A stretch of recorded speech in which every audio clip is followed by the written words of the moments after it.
Next हम बढ़ते हैं क्वेश्चन नंबर 4 की तरफ। क्वेश्चन नंबर 4 हमारे पास, dear students, find the value of the letter involved in the following continued proportions. तो डियर स्टूडेंट्स, यहाँ हमारे पास क्वेश्चन गिवन है। देखें, क्वेश्चन है हमारे पास, find the value of the letter involve in the following continued proportion, यानी इन प्रपोर्शंस के अंदर कंटिन्यूड प्रपोर्शन मालूम करनी है, जो लेटर इस्तेमाल हुआ है उसकी वैल्यू मालूम करनी है। तो हम यहाँ पे लिख सकते हैं, फाइंड कंटिन्यूड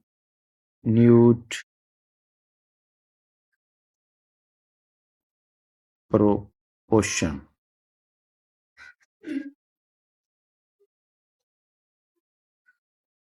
तो इसी का पार्ट नंबर 1 है हमारे पास, 5 है, P इस्तेमाल हुआ है और 45। तो डियर स्टूडेंट्स, यहाँ याद रखें, जब भी कंटिन्यूड प्रोपोर्शन आएगी तो हम इसको 5/P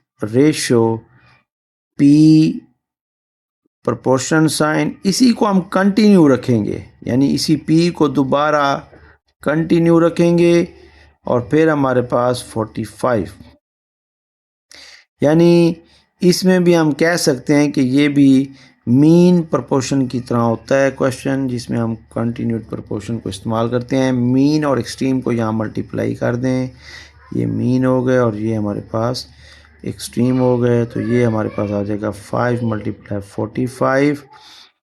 तो डियर स्टूडेंट्स, P × P, तो ये बन जाएगा P² हमारे पास। तो डियर स्टूडेंट्स, ये हमारे पास P² इज इक्वल टू 5 × 45, 5 5 25, 5 4 20 और 225। तो यहाँ पे देखें, दोनों तरफ हमने फिर दोबारा स्क्वायर रूट अप्लाई कर देना है दोनों तरफ। जब दोनों तरफ स्क्वायर रूट अप्लाई करेंगे तो ये हमारे पास P आ जाएगा ±15,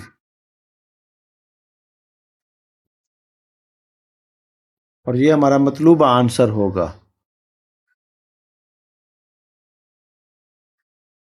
मज़ीद क्वेश्चन नंबर 2 डियर स्टूडेंट इसी तरह है, उसमें जस्ट मैं आपको हिंट दे देता हूँ, आप लोग खुद प्रैक्टिस कीजिएगा। बहुत आसान क्वेश्चन है। 8, x है हमारे पास, और नेक्स्ट है 18।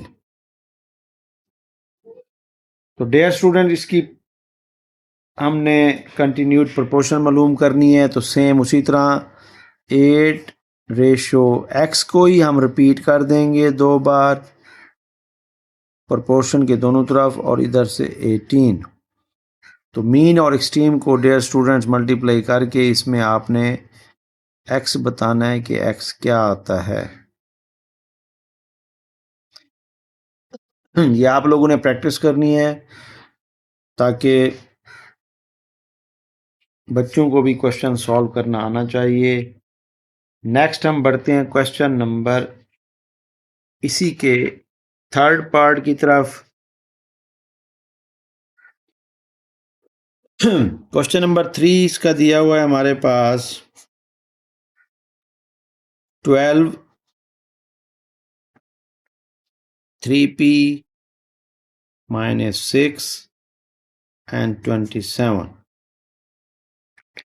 तो डियर स्टूडेंट्स, इसमें भी p जो है वो दरमियान वाली वैल्यूज़ में है, तो हमारे पास इसका थर्ड प्रोपोर्शन हम वैसे निकालेंगे, 3p - 6 प्रोपोर्शन साइन, p वाली वैल्यू को दोबारा रिवाइज करेंगे, 3p - 6 रेशो 27।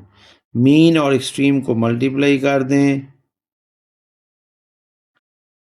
तो डियर स्टूडेंट्स 3p - 6, 3p - 6, तो यहाँ पर हमारे पास देखें, जब 12 को 27 से मल्टीप्लाई करेंगे तो ये हमारे पास बन जाएगा 12 7 84 होता है, 8 कैरी बन जाएगा, 12 2 24 और 24 और 8 कैरी था हमारे पास, तो ये बन जाएगा 324 इन 32।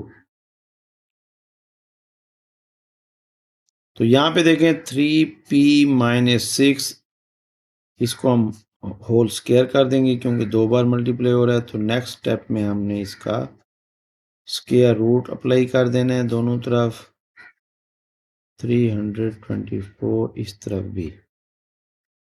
तो डियर स्टूडेंट यहाँ पे हमारे पास ये कट जाएगा, तो ये बच जाएगा 3p माइनस 6।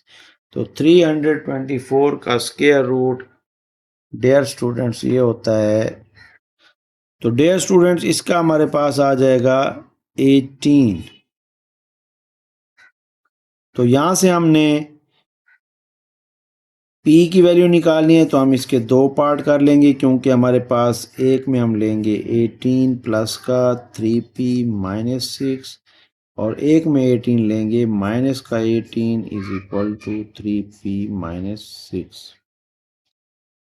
तो डियर स्टूडेंट्स यहाँ से 6 माइनस हो रहा है, इधर जाके प्लस कर देंगे 3p और ये बन जाएगा 24। p निकालने के लिए 3 इधर आके डिवाइड हो जाएगा, तो हमारे पास p आ जाएगा 8। एक ये इसका आंसर आ जाएगा और एक आंसर हम यहाँ से निकालेंगे, माइनस 18 माइनस 6 है, इधर आके प्लस 6 हो जाएगा, तो ये हो जाएगा 3p और ये हमारे पास माइनस 18 माइनस का 12 प्लस 6, माइनस 18 प्लस 6 माइनस 12 होता है, तो यहाँ से p आ जाएगा माइनस 12/3, तो p हमारे पास आ गया माइनस का 4। ये तो ये हमारे दो मतलूबा आंसर्स हैं। सेम इसी का फोर्थ पार्ट है डियर स्टूडेंट्स। फोर्थ पार्ट आपके ज़िम्मे लगा रहा हूँ, उसको आप लोगों ने सॉल्व करना है ताकि डियर स्टूडेंट्स आपकी प्रैक्टिस जारी रहे। क्वेश्चन है 7m माइनस 3 and 28। तो कंटिन्यूड प्रोपोर्शन मालूम करना है और इसमें वेरिएबल इस्तेमाल हुआ है m। तो डियर स्टूडेंट इसकी रेशियो ऐसे बनेगी 7/m माइनस 3 प्रोपोर्शनल साइन और m माइनस 3 को दोबारा आपने रिवाइज करना है और 28। तो डियर स्टूडेंट्स आई होप यहाँ से आप मीन और एक्सट्रीम को मल्टीप्लाई करेंगे और m की वैल्यू निकाल के कमेंट्स में लाजमी बताएंगे कि m की वैल्यू आपने क्या निकाली है। आई होप आप प्रैक्टिस करेंगे ज़्यादा से ज़्यादा और अपनी राय से हमें लाजमी बताएंगे कि हम अपने लेक्चर्स को मज़ीद कैसे बेहतर से बेहतर कर सकते हैं। और डियर स्टूडेंट ये सब कुछ आपके लिए किया जा रहा है ताकि आपको घर बैठे आसानी से सॉल्यूशंस मिल जाएं ताकि आप इसको अंडरस्टैंड कर सकें और समझ सकें और ख़ुद से सॉल्व कर सकें। दुआ में याद रखिए। अल्लाह हाफ़िज़।